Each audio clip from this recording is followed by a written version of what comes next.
So look, as you'd be aware, the state government has made a decision to purchase Fraser Suites. That's a $105 million investment, which includes 70% affordable rentals for workers and 30% social housing. We're doing everything we can as a state government. We're thinking outside the box. We know there's huge demand for affordable rentals, and that's why we're doing this project. So as part of the community engagement, I'm spending today from 10 a.m. to 6 p.m. talking to residents, but also next Saturday from 10 a.m. to 6 p.m. So that's 2 Saturdays, full days, where I'm engaging, listening to residents. And I guess you didn't have to do these sessions legally. Why did you want to do this? Because I understand and I get that people can have apprehension about social and affordable housing. I'm not disrespectful about that, but we have a critical need at this time. There is some misinformation out there. So I've been really trying to have one-on-one conversations with local residents about this proposal, about how it will work. And so, of course, I understand there are people who will never support social or affordable housing, and that's their right to hold that position. But I am finding there are residents who are open, who are saying, let's make this work. We all want this to work. Because I understand a lot of residents felt blindsided when they first heard about this. Obviously, your hands were tied. I understand why. Do you feel like you've been able to rebuild some trust with the community today? Look, we bought Fraser Suite from an international company that's on a stock exchange that had requirements to meet. What I'm trying to do here is seriously engage with local What we're trying to do here is seriously engage. We're spending a huge amount of time trying to have one-on-one conversations to go through any of the questions about how this incredible project will work. And it sounds to me like security is the biggest concern from the community.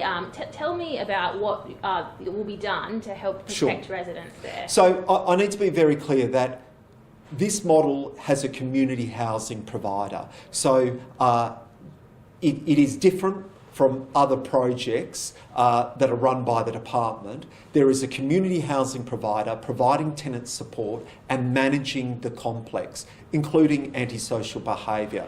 But we are also reviewing and will be upgrading security measures in the complex, including new CCTV. Are you across as to how many people in that building are for or against? Are people that are supporting it more than people that are against? No, I don't. I don't. I understand that there are very strong voices against the project, and that's their right and that's their democracy. I mean, this is the nature of democracy. Understand there'll be a protest. I get that. But ultimately, my job is we have extraordinary demand for housing. We hear every day about the need for more affordable rentals, and this is what the government is doing. Now, these issues are complex, but we're working through them, and we are committed to working with the residents, but I'll always understand and respect there are those residents who don't support social affordable housing. There are suggestions that Battle Examples might attend next week's protest. What are your thoughts on that? That's his right. I mean, ultimately, our aim is this. We know we have incredible demand for affordable rentals. You see the stories every day. We need more supply.